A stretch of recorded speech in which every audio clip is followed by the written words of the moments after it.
ನಾನು ಹೇಳುವ ತನಕ ಮಳೆ ಆಗಲಿ ಮಂಜಾಗಲಿ ಬೀಳಲ್ಲ ಅಂದ. ಆ ರಾಜನ ಮುಂದೆ ಮಾತಾಡಲಿಕ್ಕೆ ಭಾಳ ಧೈರ್ಯ ಬೇಕು. ಆ ಧೈರ್ಯ ಇವನಿಗೆ ಎಲ್ಲಿಂದ ಬಂತು ಅಂತ ಹೋದ ವಾರದಲ್ಲಿ ವಾಕ್ಯ ಹೇಳಿದೆ. ಎಲ್ಲಿಂದ ಬಂತು ಧೈರ್ಯ?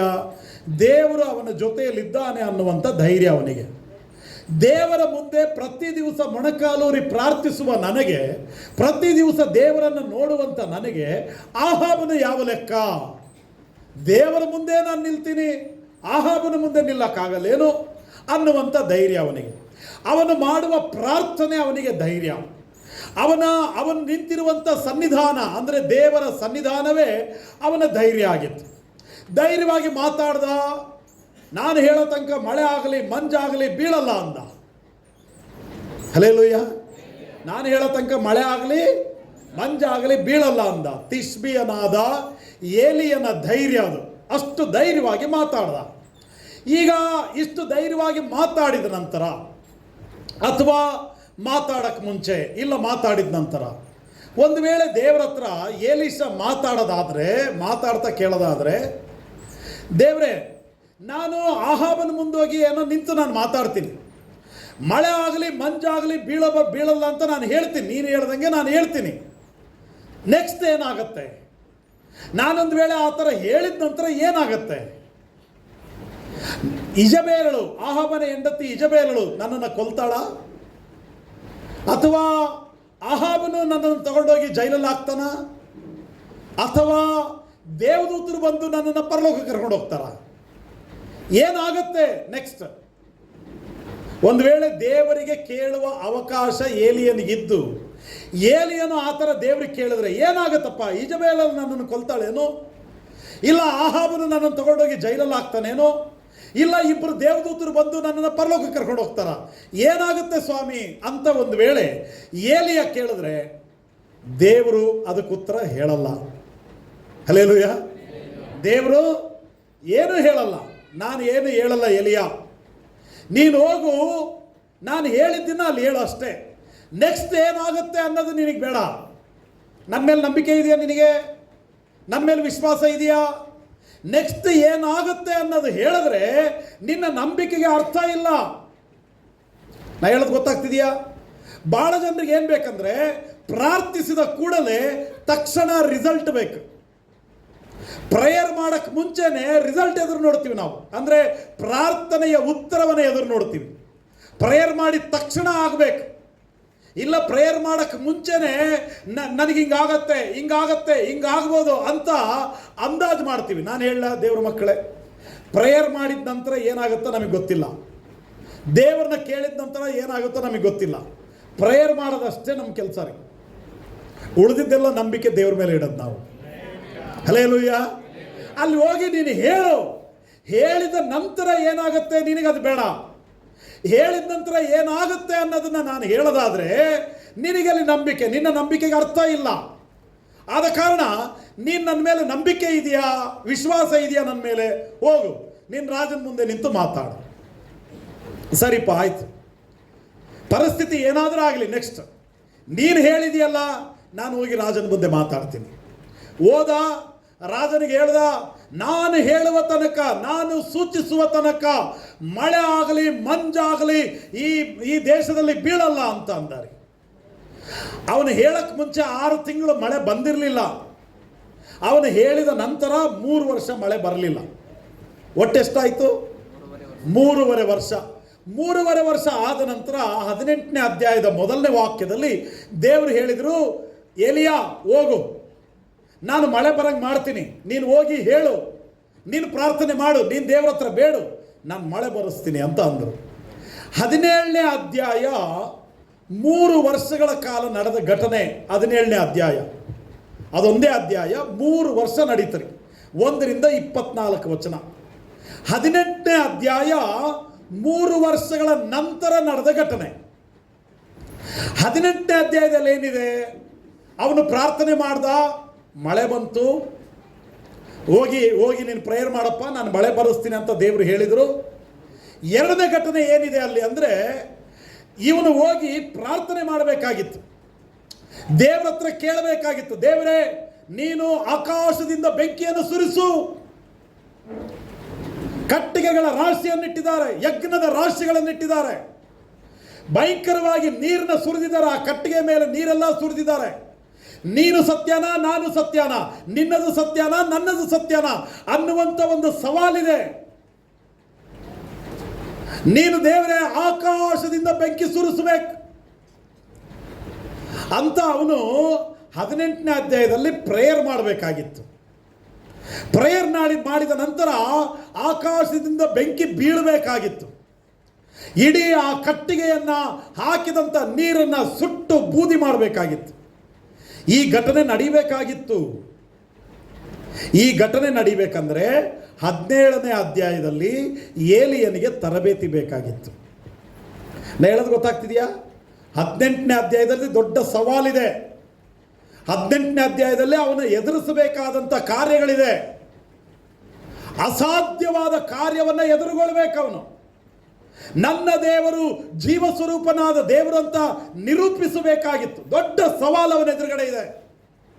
ಅಂಥ ಸವಾಲನ್ನು ಎದುರಿಸಬೇಕಾದ್ರೆ ಇವನಿಗೆ ತರಬೇತಿ ಬೇಕಾಗಿತ್ತು. ನಾನು ನಿಮಗೆ ಸುಮ್ಮನೆ ಅರ್ಥ ಆಗಲಿಕ್ಕೆ ಹೇಳ್ತೀನಿ. ಪೊಲೀಸ್ ಆಗಬೇಕಂದ್ರೆ ಟ್ರೈನಿಂಗ್ ಬೇಕು.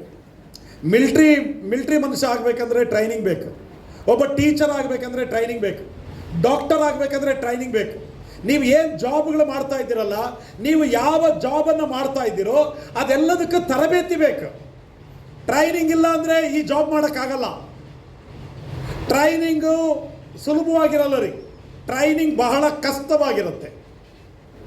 ಯಾವ ಟ್ರೈನಿಂಗು ಸುಲಭ ಅಲ್ಲ, ಯಾವ ತರಬೇತಿನೂ ಸುಲಭ ಅಲ್ಲ. ಎಲ್ಲ ತರಬೇತಿಗಳು ಬಹಳ ಕಷ್ಟವಾದ ತರಬೇತಿಗಳು. ದಿನದಿಂದ ದಿನಕ್ಕೆ ಕಷ್ಟಗಳನ್ನು ದಾಟಿ ಹೋಗಬೇಕು. ಇವಾಗ ಏಲಿಯನಿಗೆ ಒಂದು ತರಬೇತಿ ಕೊಡ್ಲಿಕ್ಕೆ ದೇವರು ಬಯಸ್ತಿದ್ದಾರೆ. ನೀನಿವಾಗ ಹೇಳಿದೆಲ್ಲ, ಆಹಾಬನ ಮುಂದೆ ನಿಂತು ಹೇಳಿದೆಲ್ಲ, ನಾನು ಹೇಳುವ ತನಕ ಮಳೆ ಆಗಲಿ ಮಂಜಾಗಲಿ ಬೀಳಬಾರ್ದಂತ ಹೇಳಿದೆಲ್ಲ, ಬಾ ಇವಾಗ ಈ ಕಡೆಗೆ ಪೂರ್ವ ದಿಕ್ಕಿಗೆ ಹೋಗು ಅಂದರು. ಎಲ್ಲಿಗೆ ಹೋಗು? ಪೂರ್ವ ದಿಕ್ಕಿಗೆ ಹೋಗು. ಪೂರ್ವ ದಿಕ್ಕಿಗೆ ಹೋಗು ಅಂದರೆ, ಈಗ ಉದಾಹರಣೆಗೆ ನಾನು ನಿಮಗೆ ಹೇಳ್ತೀನಿ, ನಮ್ಮ ಹುಡುಗನ ಯಾರನ್ನಾದ್ರೂ ಕರೆದು, ನಮ್ಮ ಆದಿನ ಯಾರನ್ನಾದ್ರೂ ಕರೆದು, ಪೂರ್ವ ದಿಕ್ಕಿಗೆ ಹೋಗೋ ಅಂದರೆ ಅವನೇನು ಹೇಳ್ತಾನೆ? ಸರಿ ಅಂಕಲ್, ನಾನು ಹೋಗ್ತೀನಿ, ಪೂರ್ವ ದಿಕ್ಕಿಗೆ ಹೋಗ್ತೀನಿ. ಎಲ್ಲಿಗೆ ಹೋಗ್ಬೇಕಲ್ಲಿ? ಈ ದಿಕ್ಕಿಗೆ ಹೋಗೋ ಅಂದರೆ ಎಲ್ಲಿಗೆ ಹೋಗಬೇಕು? ಎಷ್ಟು ದೂರ ಹೋಗಬೇಕು? ಯಾವ ಸ್ಥಳದವರೆಗೂ ಹೋಗಬೇಕು? ದೇವರದೆಲ್ಲ ಹೇಳಿಲ್ಲ. ನೀನು ಪೂರ್ವ ದಿಕ್ಕಿಗೆ ಹೋಗಪ್ಪ. ಏಲಿಯ ಒಂದು ಪ್ರಶ್ನೆ ಕೇಳಿಲ್ಲ ರೀ. ಅಲ್ಲಿ ಯಾಕೆ ಹೋಗಬೇಕು? ಎಷ್ಟು ದೂರ ಆಗುತ್ತೆ? ಯಾವ ಜಾಗಕ್ಕೆ ಹೋಗಿರ್ಬೇಕು? ನಾನು ಮುಂದಕ್ಕೆ ಏನು ಮಾಡ್ತಿದ್ಯಾ ನೀನು? ಇದೇನು ಕೇಳಿಲ್ಲ. ನೀನು ಪೂರ್ವಕ್ಕೆ ಹೋಗು ಅಂದರೆ ಪೂರ್ವಕ್ಕೆ ಹೋಗ್ಲಿಕ್ಕೆ ಸ್ಟಾರ್ಟ್ ಮಾಡ್ದ. ಪೂರ್ವ ದಿಕ್ಕಿಗೆ ಹೋಗ್ತಾ ಇದ್ದಾನೆ. ಅಲ್ಲಿ ಒಂದು ಹಳ್ಳ ಬಂತು ರೀ. ದೇವರು ಹೇಳಿದ್ರು ಒಂದು ಕೆರೆ ಸಿಕ್ತು. ದೇವರು ಹೇಳಿದ್ರು ಇಲ್ಲಿ ನಿಂತ್ಕೊ ನೀನು. ಆ ಕೆರೆ ಹೆಸರು ಕೇರತ್ ಹಳ್ಳ. ಆ ಹಳ್ಳದ ಹತ್ರ ನಿಂತ್ಕೊ. ಇವಾಗ ನಾನು ನಿನಗೆ ಹೇಳ, ಆ ಹಳ್ಳದ ಹತ್ರ ಹೋಗಿ ಅಲ್ಲಿ ಬಂಡೆಯ ಸಂಧಿಗಳಲ್ಲಿ ಎಲ್ಲಾದರೂ ಬಚ್ಚಿಟ್ಕೊ. ಏನು ಮಾಡು? ಅಲ್ಲೆಲ್ಲಾದರೂ ಬಚ್ಚಿಟ್ಕೊ. ಫಸ್ಟ್ ಪೂರ್ವ ದಿಕ್ಕಿಗೆ ಹೋಗು ಅಂದ್ರಲ್ಲ, ಪೂರ್ವ ದಿಕ್ಕಿಗೆ ದೇವರು ಹೇಳುವ ತನಕ ಹೋಗ್ತಾನೇ ಇದ್ದಾರೆ. ಎಲ್ಲೂ ನಿಂತ್ಕೊಳ್ಳಿಲ್ಲ. ದೇವರು ಹೇಳೋ ತನಕ ನಿಲ್ಲಿಲ್ಲ. ದೇವರೇ ಇಲ್ಲಿರ್ಬೇಕಾ? ದೇವರೇ ಇಲ್ಲ. ದೇವರೇ ಇಲ್ಲಿ ಕೂರ್ಬೇಕಾ? ಇಲ್ಲ ಹೇಳಿದ್ದು ನೀನು ಇಲ್ಲ ಅಂತ ದಾರಿಯುದ್ದಕ್ಕೆ ಕೇಳಿಲ್ಲ. ಪೂರ್ವ ದಿಕ್ಕಿಗೆ ಹೋಗು ಅಂದಾಗ ಅವನ ಪ್ರಯಾಣವನ್ನು ಸ್ಟಾರ್ಟ್ ಮಾಡ್ದ. ನಾನು ನಿಮಗೆ ಹೇಳ, ಕಾರ್ ಓಡ್ಸಕ್ಕೆ ಬರೋರಿಗೆ ನೀವು ಗೂಗಲ್ ಮ್ಯಾಪ್ ಹಾಕ್ಕೊಂಡು ನೀವು ಹೋಗ್ತಾ ಇದ್ದರೆ, ಉದಾಹರಣೆಗೆ ಇಲ್ಲಿಂದ ಚಿತ್ರದುರ್ಗ ಹೋದ್ವಿ ಅಂದ್ಕೊಂಡ್ರಿ, ನೀವು ಇಲ್ಲಿಂದ ಆನಗೋಡಿಗೆ ಹೋಗೋ ತನಕನೂ ಕೂಡ ಗೂಗಲ್ ಮ್ಯಾಪ್ ಏನು ಹೇಳಲ್ಲ ರೀ. ಗೂಗಲ್ ತಾಯಿ ಇದ್ದಾಳಲ್ಲ ಅಮ್ಮ, ಏನು ಹೇಳಲ್ಲ. ಎಲ್ಲಿವರೆಗೂ? ಆನಗೋಡ್ ತನಕ ಹೋಗೋ ತನಕ. ಆನಗೋಡ್ದು ಮೇನ್ ರೋಡ್ ಮುಟ್ಲಿಕ್ಕೆ ಒಂದು 100 ಮೀಟರ್ ಇದ್ದಾಗ ಮತ್ತೆ ಸ್ಟಾರ್ಟ್ ಮಾಡ್ತಾಳೆ ಅಮ್ಮ, ಬಲಕ್ಕೆ ತಿರುಗಿಕೊಳ್ಳ್ರಿ ಅಂತ ಹೇಳ್ತಾಳೆ. ಬಲಕ್ಕೆ ತಿರುಗಿದ್ರಲ್ಲ, ಇನ್ನು ಚಿತ್ರದುರ್ಗ ಬೈಪಾಸ್ ಬರೋ ತನಕ ಅಮ್ಮ ಏನು ಮಾತಾಡಲ್ಲ ರೀ. ಬೈಪಾಸ್ ಬಂದಮೇಲೆ ಮತ್ತೆ ಬಲಕ್ಕೆ ತಿರುಗು ಅಂತ ಹೇಳುತ್ತೆ. ನಾ ಹೇಳೋದು ಗೊತ್ತಾಗ್ತಿದೆಯಾ? ದೇವರು ನೀನು ಪೂರ್ವಕ್ಕೆ ಹೋಗಪ್ಪ ಅಂದಾಗ ಏನು ಮಾತಾಡಲಿಲ್ಲ ದೇವರು. ಅವನು ಹೋಗಿ ಕೇರತ್ ಹಳ್ಳಕ್ಕೆ ಮುಟ್ಟುವ ತನಕ ಏನು ಮಾತಾಡಲಿಲ್ಲ. ಇಲ್ಲಿರು, ಇಲ್ಲಿ ನೋಡು, ಅಲ್ಲಿ ನೋಡು, ಹುಷಾರು, ಏನು ಮಾತಾಡಲಿಲ್ಲ. ನಿನ್ನ ಆತ್ಮಿಕವಾದ ಪ್ರಯಾಣ ಸ್ಟಾರ್ಟ್ ಆಗಿದೆ. ಇದೀರಾ? ನಿನ್ನ ಆತ್ಮಿಕವಾದ ಪ್ರಯಾಣ ಸ್ಟಾರ್ಟ್ ಆಗಿದೆ ರೀ. ನಿನ್ನ ತರಬೇತಿ ಸ್ಟಾರ್ಟ್ ಆಗಿದೆ. ನೀನೇನು ಮಾಡಬೇಕು? ದೇವರ ಮಾತಿಗೆ ನಿನ್ನನ್ನು ನೀನು ದೇವರ ಮಾತಿಗೆ ಒಪ್ಪಿಸಿಕೊಡ್ಬೇಕು. ದೇವರ ಮಾತಿಗೆ ವಿಧೇಯನಾಗಬೇಕು. ಹಿಂಗಾದ್ರೆ ಹೆಂಗೆ ಸ್ವಾಮಿ, ಹಂಗಾದ್ರೆ ಹೆಂಗಪ್ಪ, ದೇವರೇ ಕಂಡುಬಿಡ್ಲಿಲ್ವ ನೀನು, ನನಗೆ ಕಷ್ಟ ಇದೆಯಲ್ಲ, ನೀನು ನನ್ನ ನೋಡಲೇ ಇಲ್ವಲ್ಲ, ಇದೆಲ್ಲ ಬೇಡ. ನೀನು ಮುಟ್ಟುವ ಸ್ಥಳವನ್ನು ಮುಟ್ಟುವ ತನಕ, ನೀನು ಹೊಂದಬೇಕಾದದ್ದು ಹೊಂದುವ ತನಕ, ನಿನ್ನ ಜೀವನದಲ್ಲಿ ಆಗಬೇಕಾದ ಕಾರ್ಯ ಆಗುವ ತನಕ ಮೌನವಾಗಿದ್ದು ದೇವರನ್ನು ನಂಬಷ್ಟೇ. ಹಲ್ಲೆಲೂಯಾ. ಅವನು ಹೋಗ್ತಾ ಕೇರತ್ ಹಳ್ಳಕ್ಕೆ ಮುಟ್ಟುವ ತನಕ ಏನು ಮಾತಾಡಲಿಲ್ಲ. ಕೇರತ್ ಹಳ್ಳಕ್ಕೆ ಹೋಗ್ಬೇಕು ಅಂತಲೂ ಅವನಿಗೆ ಗೊತ್ತಿಲ್ಲ. ಕೇರತ್ ಹಳ್ಳ ಹತ್ರ ಬಂದಾಗ ಆಗ ದೇವರು ಹೇಳಿದರು, ಇಲ್ಲಿ ನಿಂತ್ಕೋ, ಇಲ್ಲಿ ಹೋಗಿ ನೀನು ಬಚ್ಚಿಟ್ಕೋಬೇಕಾ ಸ್ವಾಮಿ? ಅಲ್ಲಿ ರಾಜನ ಮುಂದೆ ತೊಡೆ ತಟ್ಟಿ ಹೇಳಿ ಬಂದಿದ್ದೀನಿ, ಇಲ್ಲಿ ಬಂದು ಏನು ಹೇಳ್ತಿದ್ಯಾ ನೀನು? ಬಚ್ಚಿಟ್ಕೋ ಅಂತಿದ್ಯಾ?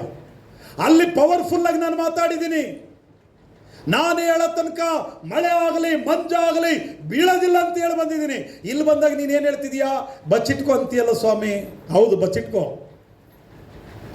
ದೇವರು ನಮ್ಮನ್ನು ತರಬೇತು ಮಾಡ್ತಿದ್ದಾನ್ರಿ. ಬಚ್ಚಿಟ್ಕೋ ನೀನು. ಯಾಕೆ ಬಚ್ಚಿಟ್ಕೋ? ಬಚ್ಚಿಟ್ಕೋ ಅಂದರೆ ಅದರ ಅರ್ಥ ಹೇಳ, ಯಾರಿಗೂ ಕಾಣಲ್ಲ ಅಂತ, ನಾವೊಬ್ಬರೇ ಇದ್ದೀವಿ ಅಂತ, ಯಾರೂ ನಮ್ಮನ್ನು ನೋಡಲ್ಲ ಅಂತ, ನಮಗೆ ಈ ಪ್ರದೇಶದಲ್ಲಿ ಯಾರು ದಿಕ್ಕಿಲ್ಲ ಅಂತ.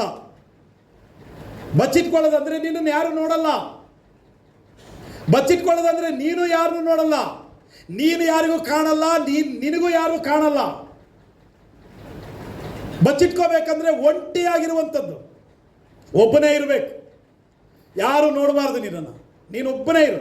ಮತ್ತು ಯಾರು ನೋಡ್ತಾರೆ ನನ್ನನ್ನು? ನಾನು ನೋಡ್ತೀನಿ. ನಿನಗೆ ಇದ್ದೀರಾ? ಯಾರು ನೋಡ್ತಾರೆ? ದೇವರು ನೋಡ್ತಾರೆ ನಮ್ಮನ್ನು. ನಿನ್ನನ್ನು ಯಾರು ನೋಡೋದು ಬೇಡಪ್ಪ. ಒಂಟಿಯಾಗಿರು ಸ್ವಾಮಿ. ಒಂಟಿಯಾಗಿದ್ರೆ ನನ್ನ ಪರಿಸ್ಥಿತಿ ಏನು? ಯಾರು ನೋಡ್ತಾರೆ ನನ್ನನ್ನು? ನಾನು ನೋಡ್ತೀನಿ. ನೀನು ಒಂಟಿಯಾಗಿದ್ದರೆ ನಾನು ನಿನ್ನನ್ನು ನೋಡ್ತೀನಿ. ಯಾರು ದಿಕ್ಕಿಲ್ಲ ಅನ್ನೋದಾದರೆ ನಾನು ನೋಡ್ತೀನಿ. ಯಾರ ಮೇಲೂ ವಿಶ್ವಾಸ ಇಲ್ಲ ಅಂದರೆ ನಾನಿದ್ದೀನಿ. ಗುಂಪಿನ ಮೇಲೆ ವಿಶ್ವಾಸ ಇಡಬೇಡ, ಮನುಷ್ಯನ ಮೇಲೆ ವಿಶ್ವಾಸ ಇಡಬೇಡ, ನನ್ನನ್ನು ನೋಡು. ಒಂಟಿಯಾಗಿರು, ಒಬ್ಬನೇ ಇರು, ನಾನಿದ್ದೀನಿ, ನಿನಗೆ ಭಯಪಡಬೇಡ. ಬಚ್ಚಿಟ್ಕೋ, ಇಲ್ಲಿ ಒಬ್ಬನೇ ಇರು. Hallelujah, hallelujah. ಅವನಿಗೆ ಬಚ್ಚಿಟ್ಟುಕೊಳ್ಳುವ ಸ್ಥಳ, ಅವನು ಒಂಟಿಯಾಗಿರುವ ಸ್ಥಳ ಕೇರತ್ ಹಳ್ಳ. ಆದರೆ ನಮಗೆ ಒಂಟಿಯಾಗಿ ಸಮಯ ಕಳಿಬೇಕಾದ ಸ್ಥಳ ನಮ್ಮ ಮನೆಯಲ್ಲಿ ಒಂದು ಕೋಣೆಯಲ್ಲಿ ಏಕಾಂತವಾಗಿ ದೇವರ ಸನ್ನಿಧಾನದಲ್ಲಿ ಏಕಾಂತವಾಗಿ ನಾವು ಪ್ರಾರ್ಥನೆ ಮಾಡಬೇಕು. ನಮ್ದು ಕೇರತ್ ಹಳ್ಳ ಯಾವುದು ಅಂದ್ರೆ, ನಾವು ಒಂಟಿಯಾಗಿ ಕೂತು ನಾವೇನು ಪ್ರಾರ್ಥನೆ ಮಾಡ್ತೀವಲ್ಲ, ಅದು ನಮ್ಮ ಕೇರತ್ ಹಳ್ಳ. ಒಂಟಿಯಾಗಿ ನಾವೇನು ಪ್ರಾರ್ಥನೆ ಮಾಡ್ತೀವಲ್ಲ,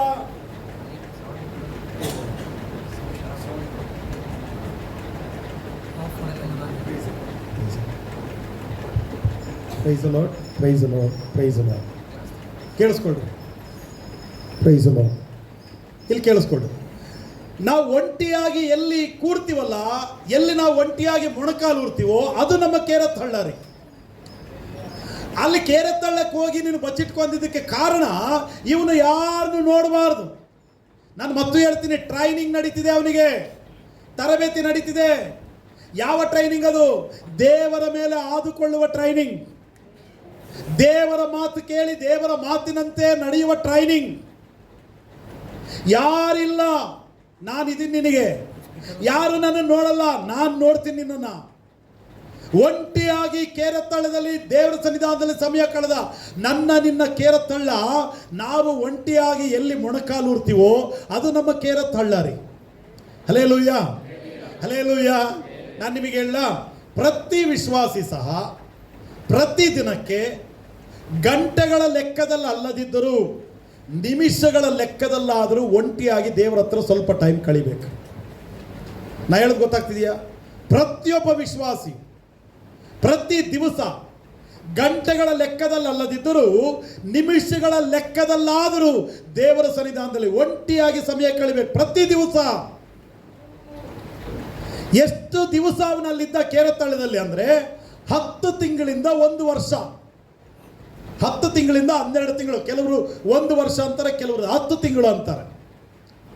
1 ವರ್ಷ ಕೇರತ್ ಹಳ್ಳದಲ್ಲಿ ಮನುಷ್ಯರನ್ನೇ ನೋಡಲಿಲ್ಲ ರೀ ಅವನು.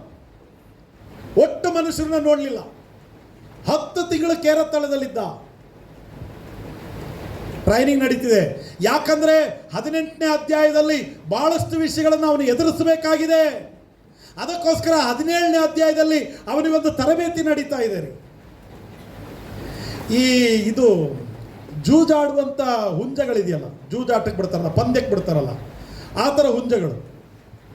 ಆ ಹುಂಜನ ಆ ಥರದ್ದು ಯಾರಾದರೂ ಸಾಕಿದ್ದೀರಾ? ಇಲ್ಲಲ್ಲ. ಆವಾಗಿನ ದಿನಗಳಲ್ಲಿ ಭಾಳ ಇದ್ವಲ್ಲ ಆ ಥರ. ಆ ಹುಂಜಗಳನ್ನೇ ಸಾಕ್ತಾ ಇದ್ರು. ಇವಾಗಲೂ ಕೂಡ ಆಂಧ್ರ, ತಮಿಳ್ನಾಡು ಕಡೆಗಳಲ್ಲಿ ಆ ಥರ ಹುಂಜಗಳನ್ನ ಸಾಕ್ತಾರೆ. ಹೆಂಗೆ ಸಾಕ್ತಾರೆ ಅವರಂದರೆ, ಒಂದು ವರ್ಷದಿಂದ 1.5 ವರ್ಷದ ತನಕ ಸಾಕ್ತಾರೆ. ಟ್ರೈನಿಂಗ್ ಕೊಡ್ತಾರೆ ಅದಕ್ಕೆ ಊಟ ಏನು ಕೊಡ್ತಾರೆ ಗೊತ್ತಾ? ಪ್ರತಿ ದಿವಸ ಒಂದು ಹುಂಜಕ್ಕೆ 2 ಮೊಟ್ಟೆ, ಒಂದು 5ರಿಂದ 6 ಹುಂಜನ ಸಾಕ್ತಾರೆ. ಸಾಕಕ್ಕೋಸ್ಕರ ಒಬ್ಬನಿರ್ತಾನಲ್ಲ, ಅವನಿಗೆ 15,000 ಸಂಬಳ. 6 ಹುಂಜನ ಸಾಕಕ್ಕೆ ಅವನಿಗೆ 15,000 ಸಂಬಳ ರೀ. ಅವನು ಟ್ರೈನಿಂಗ್ ಕೊಡ್ತಾನೆ ಅವಕ್ಕೆ. ಪ್ರತಿ ದಿವಸ 2 ಮೊಟ್ಟೆ ರೀ. ಆಮೇಲೆ ಅದು ತಿನ್ನೋದು ಕಾಳಲ್ಲ, ನಾವು ವೇಸ್ಟ್ ಕಾಳು ಹಾಕ್ತೀವಲ್ಲ ನಮ್ಮ ಕೋಳಿಗೆ, ಆ ಥರದ ಕಾಳಲ್ಲ. ಅದು ತಿನ್ನೋದು ಗೋಡಂಬಿ. ಚೀಲಗಟ್ಟಲೆ ತುಂಬಿಸಿ ಸ್ಟಾಕ್ ಇಡ್ತಾರೆ ಹುಂಜಕ್ಕೋಸ್ಕರ, ಗೋಡಂಬಿ. ಅಷ್ಟು ಚೆನ್ನಾಗಿ ಸಾಕ್ತಾರೆ ಅದನ್ನು. 1.5 ವರ್ಷ ಟ್ರೈನಿಂಗ್ ಕೊಡ್ತಾರೆ. ಪಂದ್ಯದಲ್ಲಿ ಎಷ್ಟು ಸಮಯ ಆಡುತ್ತೆ ಗೊತ್ತಾ? ಅದು ಪಂದ್ಯದಲ್ಲಿ ಫೀಲ್ಡಲ್ಲಿ ಎಷ್ಟು ಸಮಯ ಪಂದ್ಯ ಮಾಡುತ್ತೆ? ಭಾಳ ಅಂದರೆ ಎದುರುಗಡೆ ಇರೋ ಹುಂಜ ಕೂಡ ಗಟ್ಟಿ ಇದ್ದು ಶಕ್ತಿಶಾಲಿ ಇದ್ದು, ಈ ಹುಂಜಕ್ಕೂ ಆ ಹುಂಜಕ್ಕೂ ಒಳ್ಳೆ ಹೊಡೆದಾಟ ಸ್ಟಾರ್ಟ್ ಆದರೆ ಭಾಳ ಅಂದರೆ 35ರಿಂದ 40 ಸೆಕೆಂಡ್ ಅಷ್ಟೇ ಆಟ ರೀ. ಎದುರುಗಡೆ ಇರುವಂಥ ಹುಂಜ ಏನಾದರೂ ವೀಕ್ ಇತ್ತಂದರೆ 5 ಸೆಕೆಂಡ್ ಮುಗೀತು ಪಂದ್ಯ. ಅದು ಬಲ ಇತ್ತು ಅಂದರೆ 35ರಿಂದ 40 ಸೆಕೆಂಡ್ ಅಷ್ಟೇ ರೀ. ನಾನು ಏನು ಹೇಳ್ತಿದ್ದೀನಿ, ಆ 40 ಸೆಕೆಂಡಿಗೋಸ್ಕರ 1.5 ವರ್ಷ ತರಬೇತಿ ಇಲ್ಲಿ. ನಾ ಹೇಳೋದು ಗೊತ್ತಾಗ್ತಿದೆಯಾ? ಒಲಿಂಪಿಕ್ ಗೇಮ್ ನಡೀತು ಪ್ಯಾರಿಸಲ್ಲಿ. ಒಲಿಂಪಿಕ್ ಗೇಮ್ ನಡೆದ್ರೆ ಈ ಓಟದ ಒಲಿಂಪಿಕ್, ನಾವು ಮೊನ್ನೆ ಯೂತ್ ಮೀಟಿಂಗಲ್ಲಿ ನೋಡಿದ್ವಲ್ಲ, ಓಡಿದ್ರಲ್ಲ, ಆ 100 ಮೀಟ್ರ್ ಓಟದಲ್ಲಿ ಅವರು ಓಡಿದ್ದು 9 ಸೆಕೆಂಡ್. ಫಸ್ಟ್ ಗೆದ್ದಲ್ಲ, 8 ಜನ ಓಡಿದರು. ಫಸ್ಟ್ ಗೆದ್ದವನಿಗೂ ಲಾಸ್ಟ್ ಇದ್ದವನಿಗೂ ಎಷ್ಟು ವ್ಯತ್ಯಾಸ ಗೊತ್ತಾ? Time 0.8 second. 0.8, 1 ಸೆಕೆಂಡು ಅಲ್ಲ. ಅಂದರೆ ನಾನು ಏನು ಹೇಳಕ್ಕೆ ಹೋಗ್ತಾ ಇದ್ದೀನಿ, ಅವರು 9 ಸೆಕೆಂಡ್ ಓಡೋಕ್ಕೋಸ್ಕರ ವರ್ಷಗಟ್ಟಲೆ ತರಬೇತಿ ತಗೊಂಡ್ರು. ಈ ಏಲಿಯ 18ನೇ ಅಧ್ಯಾಯದಲ್ಲಿ ಎದುರಿಸಬೇಕಾದದ್ದು ಏನಿದೆ? ಎಷ್ಟು ಸಮಯ ಪ್ರಾರ್ಥನೆ ಮಾಡಬೇಕು? ಎಷ್ಟು ಟೈಮ್ ಅದ್ಭುತ ನಡೆಯುತ್ತೆ? ಕೇವಲ 36 ಸೆಕೆಂಡ್. ಅವನು ಮಾಡಿದ ಪ್ರಾರ್ಥನೆ ಕೇವಲ 36 ಸೆಕೆಂಡ್ ರೀ. 36 ಸೆಕೆಂಡಲ್ಲಿ ದೇವರೇ ಆಕಾಶದಿಂದ ಬೆಂಕಿ ಇಳಿದು ಬರಲಿ ಅಂತ 36 ಸೆಕೆಂಡ್ ಪ್ರಾರ್ಥನೆ ಮಾಡ್ದ. ಅವನು ಪ್ರಾರ್ಥನೆ ಮಾಡಿ ಆಮೇನ್ ಅನ್ನೋದ್ರೊಳಗೆ ಆಕಾಶದಿಂದ ಬೆಂಕಿ ಸುರಿತಾರೆ. Hallelujah, hallelujah. ಈ ಒಂದು ಪಂದ್ಯವನ್ನು ಅಥವಾ ಈ ಒಂದು ಕಾರ್ಯವನ್ನು ಎದುರುಗೊಳ್ಳುವುದಕ್ಕಾಗಿ 17ನೇ ಅಧ್ಯಾಯದಲ್ಲಿ ದೊಡ್ಡ ತರಬೇತಿ ನಡೀತಾ ಇದೆ. ನೀನು ದೇವರ ಮೇಲೆ ಆಧಾರಗೊಳ್ಳದೆ ನಮ್ಮ ಜೀವನದಲ್ಲಿ ಮಹಿಮೆಗಳು ನಡೆಯಲ್ಲ. ದೇವರ ಮೇಲೆ ಆಧಾರಗೊಳ್ಳದೆ ನಾವು ಯಾವ ಕಾರ್ಯಗಳನ್ನು ಎದುರಿಸುವುದಕ್ಕೆ ಸಾಧ್ಯ ಇಲ್ಲ. ದೇವರ ಮೇಲೆ ಆಧಾರ ಆಗಬೇಕು. ನಮಗೆ ಟ್ರೈನಿಂಗ್ ಕೊಡ್ತಿದ್ದಾರೆ. ನಿಮಗೆ ಜೀವನದಲ್ಲಿ ಕಷ್ಟಗಳು ಬರ್ತಿದೆ ಅಂದರೆ ತಿಳ್ಕೊ, ನೀವು ಟ್ರೈನಿಂಗಲ್ಲಿದ್ದೀರಾ. ಸಮಸ್ಯೆಗಳಿದೆಯಾ? ಟ್ರೈನಿಂಗಲ್ಲಿದ್ದೀರಾ. ಅವಮಾನಗಳಿದೆಯಾ? ಟ್ರೈನಿಂಗಲ್ಲಿದ್ದೀರಾ. ಕಣ್ಣೀರಿದೆಯಾ? ಟ್ರೈನಿಂಗಲ್ಲಿದ್ದೀರಾ. ಒಂದು ಸಮಯ ಬರುತ್ತೆ ರೀ, ತಾಸುಗಟ್ಟಲೆ ಬೇಕಾಗಿಲ್ಲ, ದಿನಗಟ್ಟಲೆ ಬೇಕಾಗಿಲ್ಲ, ಒಂದು ರಾತ್ರಿಯಲ್ಲಿ ಎಲ್ಲವನ್ನು ಬದಲು ಮಾಡಲಿಕ್ಕೆ ನನ್ನ ದೇವರು ಶಕ್ತನಾಗಿದ್ದಾನೆ.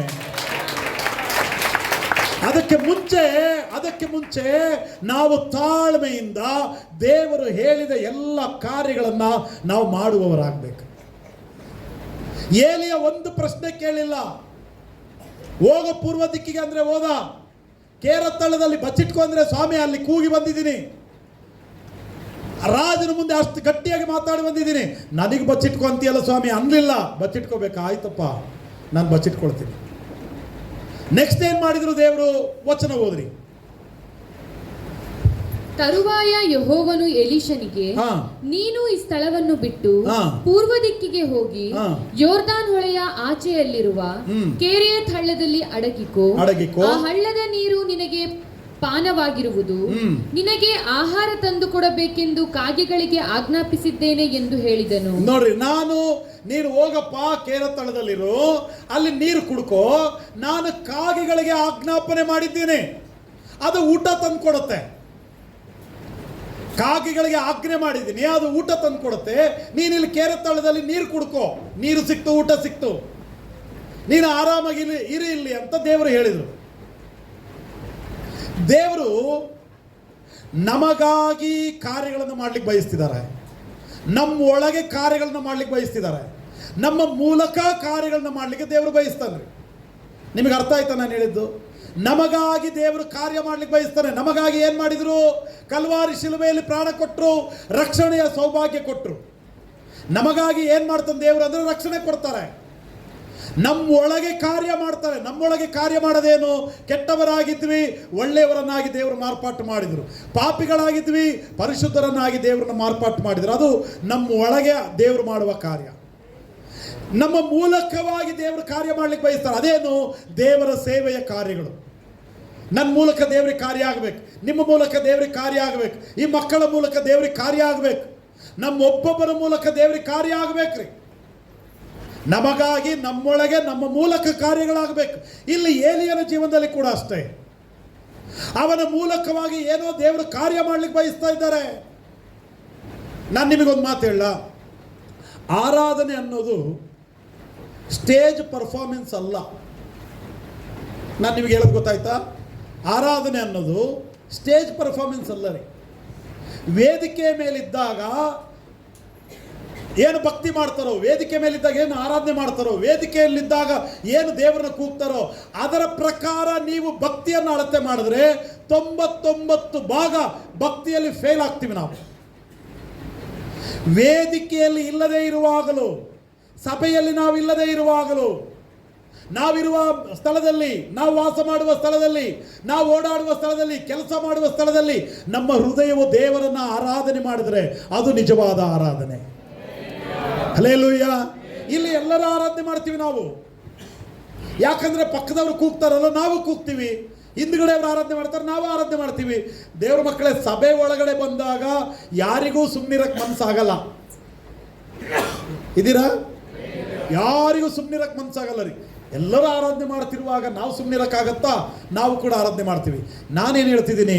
ವೇದಿಕೆಯಲ್ಲಲ್ಲದೆ, ಸಭೆಯಲ್ಲಲ್ಲದೆ, ನೀನು ಒಂಟಿಯಾಗಿರುವಾಗ ದೇವ್ರನ್ನ ಏನು ಆರಾಧನೆ ಮಾಡ್ತೀಯೋ ಅದು ನಿನ್ನ ನಿಜವಾದ ಭಕ್ತಿ. ಹಲ್ಲೆಲೂಯಾ. ಅದಕ್ಕೆ ಏಲಿಯನಿಗೆ ಏನು ಹೇಳ್ತಾರೆ ಅಂದರೆ, ಒಂಟಿಯಾಗಿರಪ್ಪ, ಇಲ್ಲಿ ದಿಕ್ಕು ಕಾಣದ ಸ್ಥಿತಿಯಲ್ಲಿ ನೀನು ಇರ್ತೀಯಲ್ಲ, ನಾನು ದಿಕ್ಕಾಗಿರ್ತೀನಿ, ಒಂಟಿಯಾಗಿರು. ನಿನಗೆ ಕೂಗಲಿಕ್ಕೆ ಅವಕಾಶ ಇದೆ, ಇಲ್ಲಿ ನನ್ನನ್ನು ಕರೀಲಿಕ್ಕೆ ಅವಕಾಶ ಇದೆ, ನಿನಗೆ ನನ್ನ ಮೇಲೆ ಆತುಕೊಳ್ಳುವುದಕ್ಕೆ ಅವಕಾಶ ಇದೆ. ಇರೋ ನೀನು ಇಲ್ಲಿ, ನೀರು ಕುಡಿ. ಕಾಗೆಗೆ ಹೇಳಿದ್ದೀನಿ, ಕಾಗೆ ಬಂದು ನಿನಗೆ ಊಟ ಕೊಡುತ್ತೆ. ಇವಾಗ ಕೆರೇತ್ ಹಳ್ಳದ ಅಡ್ರೆಸ್ ಇಬ್ಬರಿಗೆ ಗೊತ್ತು. ಯಾರ್ಯಾರಿಗೆ? ಕಾಗೆಗೆ ಮತ್ತೆ ಏಲಿಯನಿಗೆ. ಯಾರ್ಯಾರಿಗೆ ಗೊತ್ತು? ಕೆರೇತ್ ಹಳ್ಳದ ಅಡ್ರೆಸ್ ಯಾರ್ಯಾರಿಗೆ ಗೊತ್ತು? ಕಾಗೆಗೆ ಮತ್ತೆ ಏಲಿಯನಿಗೆ. ಇವರಿಬ್ಬರಲ್ಲಿ ಯಾರ ಅಡ್ರೆಸ್ ಚೇಂಜ್ ಮಾಡಬಹುದು ಅಂದರೆ, ಅಡ್ರೆಸ್ ಚೇಂಜ್ ಮಾಡೋ ಅವಕಾಶ ಕೊಟ್ಟರೆ, ನೀನು ಅಡ್ರೆಸ್ ಚೇಂಜ್ ಮಾಡ್ಬೋದಪ್ಪ, ನೀನು ಅಡ್ರೆಸ್ ಚೇಂಜ್ ಮಾಡ್ಬೋದು ಅಂತ ಅವಕಾಶ ಕೊಟ್ಟರೆ ಯಾರು ಚೇಂಜ್ ಮಾಡ್ತಾರೆ? ಇಲ್ಲ, ಏಲಿಯ. ಕಾಗೆ ಯಾವತ್ತೂ ಚೇಂಜ್ ಮಾಡಲ್ಲ. ಯಾಕೆಂದರೆ ಎಲ್ಲ ಸೃಷ್ಟಿಯು, ಎಲ್ಲ ಪಕ್ಷಿಗಳು, ಎಲ್ಲ ಪ್ರಾಣಿಯು, ಎಲ್ಲ ಹುಳವು, ನೀರು, ಆಕಾಶ, ಭೂಮಿ ಎಲ್ಲವೂ ದೇವ್ರ ಮಾತು ಕೇಳುತ್ತೆ. ಮನುಷ್ಯನು ಮಾತ್ರ ದೇವ್ರ ಮಾತು ಕೇಳಲ್ಲ ರೀ. ಯೋನನ ಚರಿತ್ರೆಯನ್ನು ನೋಡ್ರಿ. ಸಮುದ್ರ ದೇವ್ರ ಮಾತು ಕೇಳ್ತು, ಅಲೆಗಳು ದೇವ್ರ ಮಾತು ಕೇಳ್ತು, ಮೀನು ದೇವ್ರ ಮಾತು ಕೇಳ್ತು, ಹುಳ ದೇವ್ರ ಮಾತು ಕೇಳ್ತು, ಸೋರೆಯ ಬಳ್ಳಿ ದೇವ್ರ ಮಾತು ಕೇಳ್ತು, ಸೋರೆ ಗಿಡವು ದೇವ್ರ ಮಾತು ಕೇಳ್ತು. ಯೋನನು ಮಾತ್ರ, ಅರ್ಥ ಆಗಿದೆ ನಾ ಹೇಳೋದು? ಯೋನನು ಮಾತ್ರ ಕೇಳಿಲ್ಲ. ಕಾಗೆ ಅಡ್ರೆಸ್ ಚೇಂಜ್ ಮಾಡಲ್ಲ. ದೇವರು ಏನು ಹೇಳಿದ್ರು ಕರೆಕ್ಟಾಗಿ ಅಲ್ಲಿಗೆ ಹೋಗುತ್ತೆ. ಅಡ್ರೆಸ್ ಚೇಂಜ್ ಮಾಡುವಂಥ ಅವಕಾಶ ಕೊಟ್ಟರೆ ಏಲಿಯನ್ ಅಡ್ರೆಸ್ ಚೇಂಜ್ ಮಾಡ್ತಾನೆ ಬೇಕಾದರೆ. ಆದರೆ ದೇವರಿಗೆ ಮಹಿಮೆ ರೀ. ಏಲಿಯನು ದೇವರು ಅಡ್ರೆಸ್ ಚೇಂಜ್ ಮಾಡಲಿಲ್ಲ. ಸ್ವಾಮಿ ನೀನು ಹೇಳಿದೆಯಲ್ಲ ಕೇರತಳದಲ್ಲಂತ, ಇಲ್ಲೇ ಇರ್ತೀನಿ, ನಾನು ಇಲ್ಲೇ ಕೂರ್ತೀನಿ, ನೀನಿಲ್ಲಿ ಕೂತ್ಕೋ, ಕಾಗೆ ಬಂದು ನಿನಗೆ ಊಟ ಕೊಡುತ್ತೆ. ಎಲ್ಲಿ ಕೊಡುತ್ತೆ? ನೀನು ಇದ್ದ ಜಾಗಕ್ಕೆ ಬಂದು ಕೊಡಲ್ಲ. ಕಾಗೆ ಬಂದು ಆಹಾರನ ನೀನು ಇದ್ದ ಜಾಗದಲ್ಲಿ ಕೊಡಲ್ಲ. ನೀನಲ್ಲಿ ನಾನಿಲ್ಲಿ ಕೂತಿದ್ರೆ ಕಾಗೆ ಅಲ್ಲಿ ಬಂದು ಊಟ ಇಟ್ಟು ಹೋಗುತ್ತೆ, ನೀನು ತಗೋಬೇಕು. ಅನೇಕರ ಜೀವನದಲ್ಲಿ ಏನಾಗಿದೆ, ದೇವರ ಪಾತ್ರ ದೇವರು ಕರೆಕ್ಟಾಗಿ ಮಾಡ್ತಿದ್ದಾರೆ, ನಮ್ಮ ಪಾತ್ರದಲ್ಲಿ ನಾವು ಫೇಲ್ ಆಗಿದ್ದೀವಿ. ಕೆಲವು ಸಾರಿ ಕುಂತು ಜಾಗದಾಗ ಬೇಕು ಅಂತೀವಿ, ಮೊಣಕಾಲೂರಲ್ಲ. ಹಿಂಗೆ ಅದ್ಭುತ ಆಗಬೇಕು ಅಂತೀವಿ, ನಂಬಿಕೆ ಇಡಲ್ಲ. ದೇವರು ಆಲ್ರೆಡಿ ನಿನಗೋಸ್ಕರ ಅದ್ಭುತಗಳನ್ನು ಸಿದ್ಧ ಮಾಡಿದ್ದಾರೆ. ನಂಬುವವರು ಅಲ್ಲೆಲ್ಲೂ ಹೇಳ್ಬೋದು, ನಿನಗಾಗಿ ದೇವರು ಅದ್ಭುತಗಳನ್ನು ಸಿದ್ಧ ಮಾಡಿದ್ದಾರೆ. ರೆಡಿ ಇದೆ ನಿನಗೆ ಅದ್ಭುತ, ಮಹಿಮೆಗಳು ರೆಡಿ ಇದೆ, ಆಶೀರ್ವಾದಗಳು ರೆಡಿ ಇದೆ, ಸಮೃದ್ಧಿಯು ರೆಡಿ ಇದೆ. ನೀನು ಏನನ್ನ ಕೇಳ್ತಿದ್ಯೋ, ಏನನ್ನ ಎದುರು ನೋಡ್ತಿದ್ಯೋ, ರೆಡಿ ಇದೆ. ದೇವರು ರೆಡಿ ಮಾಡಿದ್ದಾರೆ. ದೇವರ ಕಡೆಯಿಂದ ಆತನ ಪಾತ್ರ ಕರೆಕ್ಟಾಗಿ ಮಾಡಿದ್ದಾರೆ. ನಿನ್ನ ಕಡೆಯಿಂದ ಪಾತ್ರ ಕರೆಕ್ಟಾಗಿದೆಯಾ? ಕೂತ್ ಜಾಗದಲ್ಲೇ ಕೂತಿದೀಯಾ? ನಿನ್ನ ಜಾಗದಲ್ಲೇ ನಿಲ್ತೀಯಾ? ಹೇಳ್ತೀನ ಹೇಳ್ತೀಯಾ?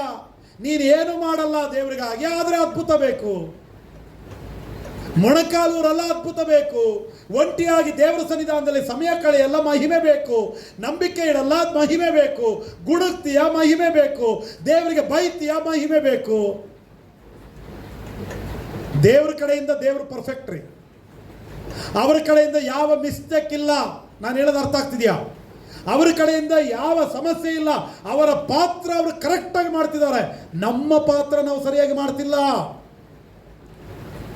ಸಮಸ್ಯೆಗಳು ತಂದದ್ದು ದೇವರಲ್ಲ, ಅನೇಕ ಸಮಸ್ಯೆಗಳನ್ನು ನಾವೇ ಮಾಡ್ಕೊಂಡಿದ್ದೀವಿ, ದೇವ್ರ ಮೇಲೆ ಹಾಕ್ತಿದ್ದೀವಿ. ಅಲ್ಲ ದೇವ್ರೆ, ಹಂಗೆ ನೀನು ಕಳಿಸ್ಕೊಡ್ತೀಯಲ್ಲ, ನಾನು ಕೂತಿದ್ದ ಜಾಗದಲ್ಲೇ ಕಳಿಸ್ಬಾರ್ದ? ಕಳಿಸಲ್ಲ. ಇದೀರಾ?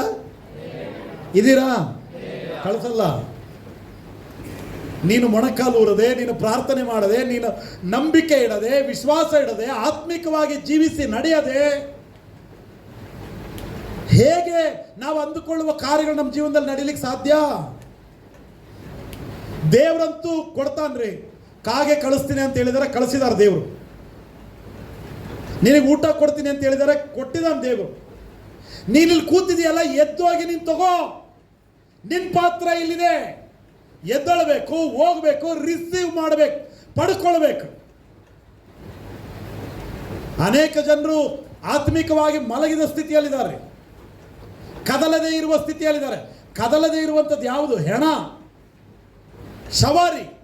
ಎಷ್ಟೋ ಜನರು ಆತ್ಮಿಕವಾದ ವಿಷಯದಲ್ಲಿ ಶವಗಳಾಗಿದ್ದಾರೆ, ಮಲಗಿಬಿಟ್ಟಿದ್ದಾರೆ, ಏನು ಚುರುಕ್ತಾನೆ ಇಲ್ಲ. ಅದಕ್ಕೆ ಎಫೆಸ ಪತ್ರಿಕೆಯಲ್ಲಿ ದೇವ್ರ ವಾಕ್ಯ ಹೇಳುತ್ತೆ, ನಿದ್ರಿಸುವವನೇ ಎದ್ದೇಳು, ನೀನು ಯಾಕೆ ಮಲಗಿದೀಯಾ? ಸತ್ತವರನ್ನು ಬಿಟ್ಟು ಎದ್ದೇಳು. ಕದಲದೇ ಇರುವ ಪರಿಸ್ಥಿತಿಯಲ್ಲಿ, ದೇವ್ರ ಮಕ್ಕಳೇ, ಕದಲದೇ ಇರುವ ಪರಿಸ್ಥಿತಿಯಲ್ಲಿ ಇರಬೇಡ. ಹಲ್ಲೆಲೂಯ. ನಿಮ್ಮ ಪಕ್ಕದವ್ರಿಗೆ ಹೇಳ್ತೀರಾ, ಕದಲದೇ ಇರುವ ಪರಿಸ್ಥಿತಿಯಲ್ಲಿ ಇರಬೇಡ. ನಿನ್ನ ಜಾಗದಲ್ಲಿ ನಿಲ್ಲೋದು, ಕೂತ್ ಜಾಗದಲ್ಲಿ ಕೂರೋದು, ಪ್ರಾರ್ಥನೆ ಮಾಡದಲ್ಲೇ ಇರೋದು, ದೇವ್ರಿಗೆ ಬೇಡದಲ್ಲೇ ಇರೋದು, ಆತ್ಮಿಕವಾಗಿ ಜೀವಿಸ್ದಲ್ಲೇ ಇರೋದು, ನಂಬಿಕೆ ಇಡದಲ್ಲೇ ಇರೋದು, ಇದೆಲ್ಲ ಏನಪ್ಪ ಅಂದರೆ ಕದಲದೇ ಇರುವಂಥದ್ದು. ನಾನು ಹಿಂಗಿರ್ತೀನಿ, ಎಲ್ಲ ಇಲ್ಲೇ ಆಗಬೇಕು. ಇದೀರಾ? ನಿಮ್ಮ ಅಮ್ಮ ಕೂಡ ನಿನಗೆ ಊಟ ಕೊಡಲ್ಲ ನಿನ್ನ ಜಾಗದಲ್ಲಿ ನಿಲ್ತೀನಿ ಅಂದರೆ. ಇದೀರಾ? ನೀನು ಕೂತ್ ಜಾಗದಲ್ಲೇ ಕೂತ್ರೆ ನಿನಗೆ ಸಿಗಬೇಕಾದದ್ದು ಏನೂ ಸಿಕ್ಕೋದಿಲ್ಲ. ದೇವರ ಅನುಗ್ರಹ ಮಾಡಿದಾರ ಆಲ್ರೆಡಿ. ನೀನು ಪಡ್ಕೋ, ಗುಣಗದೆ ಪಡ್ಕೋ, ಪ್ರಾರ್ಥಿಸಿ ಪಡ್ಕೋ, ವಿಶ್ವಾಸವಿಟ್ಟು ಪಡ್ಕೋ. ದೇವರ ಕಡೆಯಿಂದ ತನ್ನ ಪಾತ್ರ ತಾನು ಕರೆಕ್ಟಾಗಿ ಮಾಡಿದ್ದಾರೆ. ನಿನ್ನ ಕಡೆಯಿಂದ ನಿನ್ನ ಪಾತ್ರವನ್ನು ಸರಿಯಾಗಿ ಮಾಡು. ನೀನು ಕೇಳಿದ್ದು ಸಿಗತ್ತೆ, ನೀನು ಅಂದುಕೊಂಡಿದ್ದು ಸಿಗತ್ತೆ, ನೀನು ಎದುರು ನೋಡ್ತಾ ಇರುವಂಥದ್ದು ಸಿಗತ್ತೆ. ಕಾಗೆಗಳ ಹತ್ರ ಕಳಿಸಿದ್ರು ಊಟನ. ಕಾಗೆ ಪ್ರತಿ ದಿವಸ ರೀ, ಬೆಳಗ್ಗೆ ಸಾಯಂಕಾಲ, ಬೆಳಗ್ಗೆ ಸಾಯಂಕಾಲ, ಬೆಳಗ್ಗೆ ಸಾಯಂಕಾಲ, ಪ್ರತಿದಿನ ತಪ್ಪದೆ ಕಾಗೆ ಊಟ ತೊಗೊಂಡು ಬರ್ತಾ ಇತ್ತು. ಏನು ತರ್ತಿತ್ತು ಗೊತ್ತಾ?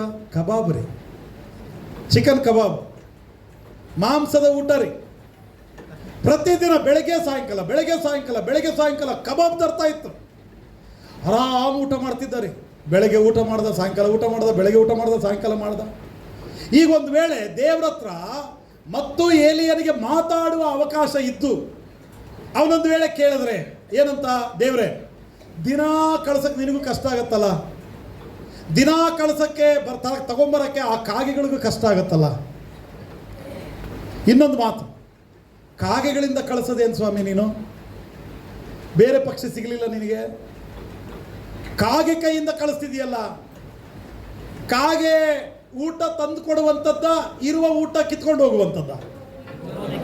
ಇರೋ ಊಟನ ಏನು ಮಾಡೋದು? ಕಿತ್ಕೊಂಡು ಹೋಗೋ ಬುದ್ಧಿ ಇರೋದು ಕಾಗೆಗೆ. ಅಂಥ ಕಾಗೆ ಕೈಲಿ ಕಳಿಸ್ತೀಯಲ್ಲ ನೀನು. ಏಲಿಯನಿಗೆ ದೇವರು ಏನೋ ಕಲಿಸ್ಕೊಡಕ್ಕೆ ಇಷ್ಟಪಡ್ತಿದ್ದಾರೆ. ನೀನು ಏನು ಮನಸ್ಸಿನಲ್ಲಿ ಅಂದ್ಕೊಂಡಿದೆಯೋ ಅದಾಗಲ್ಲ. ನೀನು ಅಂದುಕೊಳ್ಳಲಾರದೆ ಇರುವಂಥ, ನಿನ್ನ ಊಹೆಗೆ ನಿಲುಕಲಾರದೆ ಇರುವಂಥ ಮಹಿಮೆಗಳನ್ನು ದೇವರು ತೋರಿಸ್ಲಿಕ್ಕೆ ಬಯಸ್ತಿದ್ದಾರೆ. ಹಲ್ಲೆಲೂಯಾ. ಕಾಗೆ ಕಿತ್ಕೊಂಡು ಹೋಗುತ್ತೆ ಅಂತೀಯಲ್ಲ, ಕಾಗೆ ಕೊಡ ಥರ ತೋರಿಸ್ತೀನಿ ನಾನು ನಿನಗೆ. ಕಿತ್ಕೊಂಡು ಹೋಗುತ್ತೆ ಅಂತ ನೀನು ಹೇಳ್ತೀಯಲ್ಲ, ಕೊಡ ಥರ ನಾನು ತೋರಿಸ್ತೀನಿ. ನಿನಗೆ ಅಸಾಧ್ಯವಾದ ಕಾರ್ಯಗಳನ್ನು ನಾನು ಮಾಡಿ ತೋರಿಸ್ತೀನಿ. ನಿನಗಿದಾಗಲ್ಲ, ಅದಾಗಲ್ಲ, ಇದಾಗಲ್ಲ, ಅದಾಗಲ್ಲ ಅಂತೀಯಲ್ಲ, ಆಗುವ ಹಾಗೆ ನಾನು ಮಾಡ್ತೀನಿ. ಒಂದು ಇಂಟರ್ವ್ಯೂ ನಡೀತಾ ಇತ್ತು. ಒಂದು 3 ಜನ ಕೂತಿದ್ರು.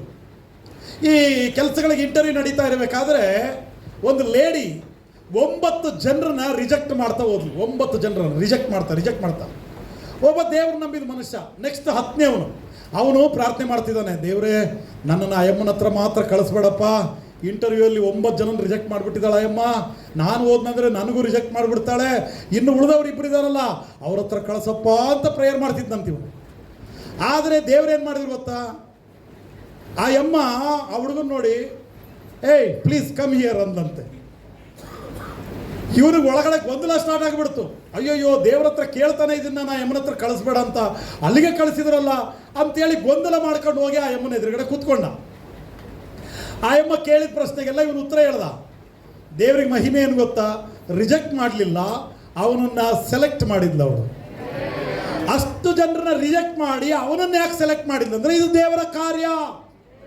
ಇದು ಆಗಲ್ಲ ಅಂತ ನೀನು ಅಂತೀಯಲ್ಲ, ಇದು ಕಾಗೆ ಅಂತೀಯಲ್ಲ, ಅದರ ಮೂಲಕವೇ ದೇವರು ಕಾರ್ಯ ಮಾಡಲಿಕ್ಕೆ ಶಕ್ತನವ್ರಿ.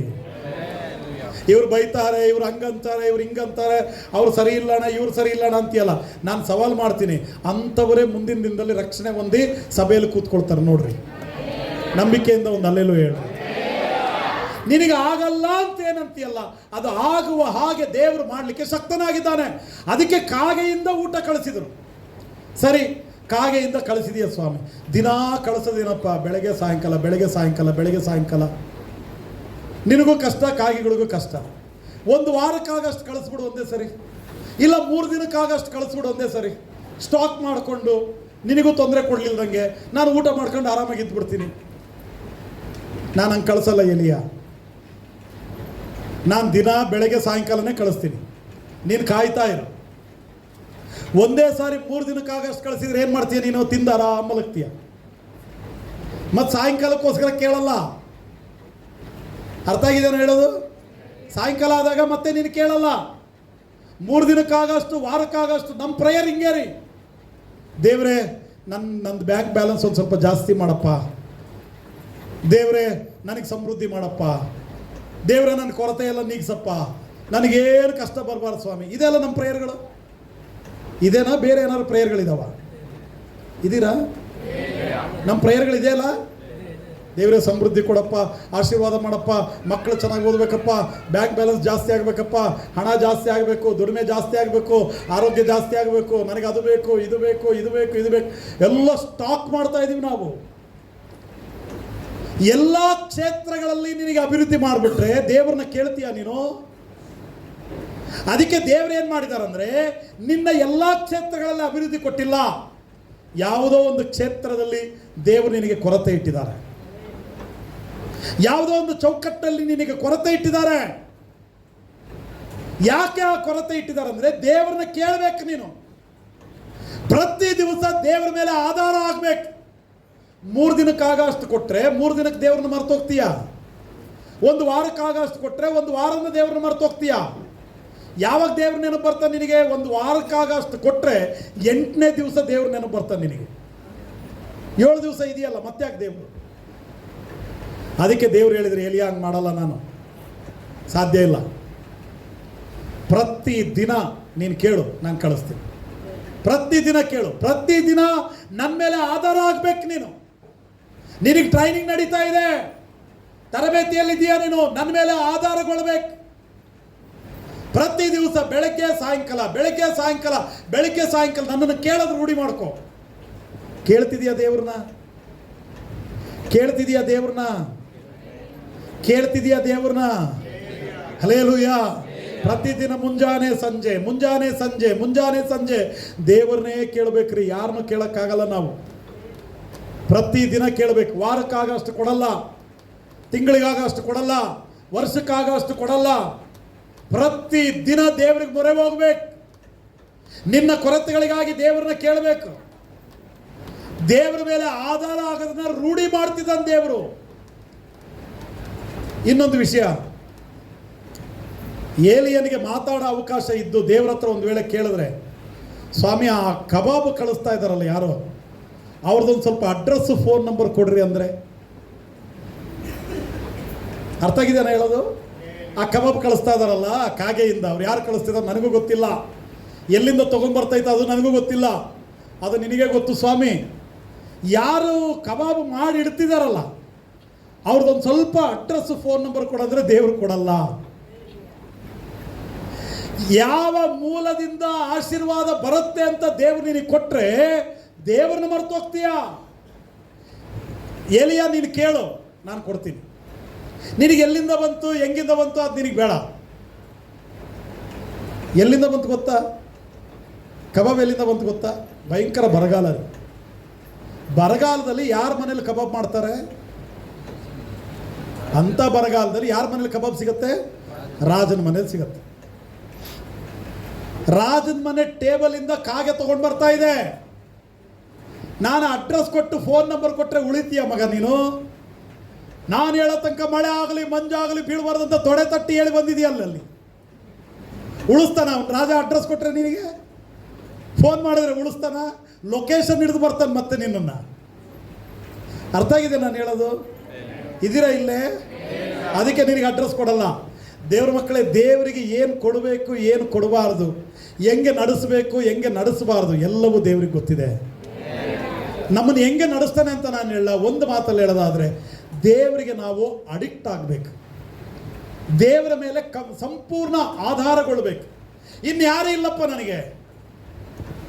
ಕೇರತಳದಲ್ಲಿ ಯಾರಿದ್ದಾರೆ ಕೇಳಲಿಕ್ಕೆ? ಅವನಿಗೆ 1 ವರ್ಷ ರೀ ಮನುಷ್ಯರನ್ನ ನೋಡಲೇ ಇಲ್ಲ ಅವನು.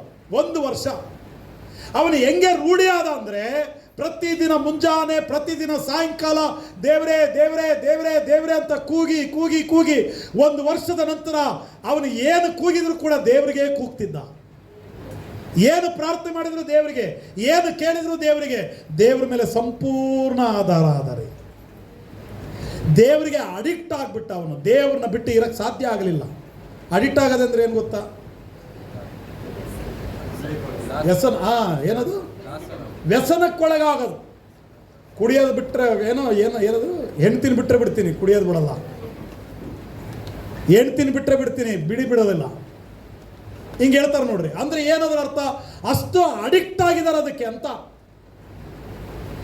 ಇಲ್ಲಿ ದೇವ್ರೇನು ಮಾಡ್ತಿದ್ದಾರೆ ಅಂದರೆ, ಏಲಿಯನಿಗೆ ದೇವರಿಗೆ ಅಡಿಕ್ಟ್ ಮಾಡ್ತಿದ್ದಾರೆ. ದೇವರಿಲ್ಲ ಅಂದರೆ ನಾ ಇರಲ್ಲ, ದೇವರಿಲ್ಲ ಅಂದರೆ ಆಗಲ್ಲ, ದೇವರು ಹೇಳಿದ್ದೇ ಮಾಡ್ತೀನಿ, ದೇವರನ್ನೇ ಹಿಂಬಾಲಿಸ್ತೀನಿ, ದೇವರ ಸನ್ನಿಧಾನದಲ್ಲೇ ಪ್ರಾರ್ಥನೆ ಮಾಡ್ತೀನಿ, ದೇವರಿಲ್ಲ ಅಂದರೆ ನನಗೆ ಯಾರೂ ಇಲ್ಲ.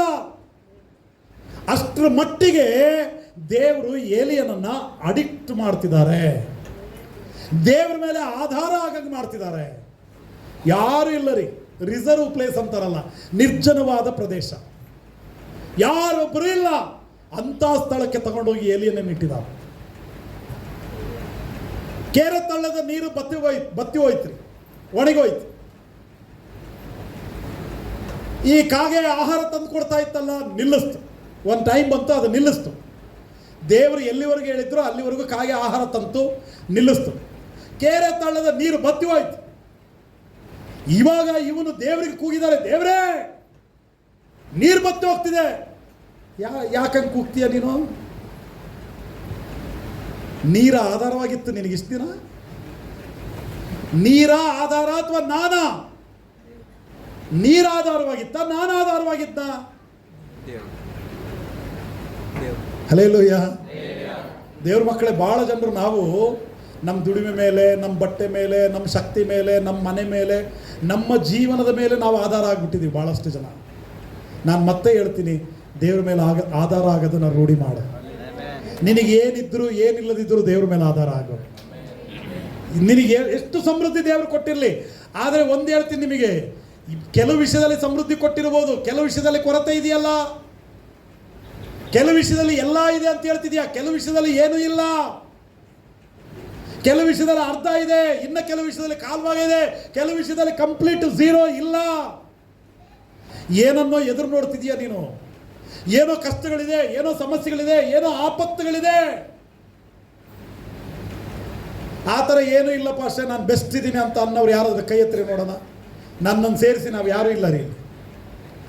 ಯಾವುದೋ ಒಂದು ಕಾರ್ಯಗಳಿಗೆ, ಯಾವುದೋ 10 ಕಾರ್ಯಗಳಿಗೆ, ಯಾವುದೋ 2-3 ಕಾರ್ಯಗಳಿಗೆ ದೇವರನ್ನು ಕೂಗುವ ಅವಶ್ಯಕತೆ ನಿನಗಿದೆ. ನೀನು ಕೂಗಲೇಬೇಕು ದೇವರಿಗೆ. ದೇವರ ಮೇಲೆ ಆಧಾರ ಆಗಲೇಬೇಕು. ಹಲ್ಲೆಲೂಯಾ.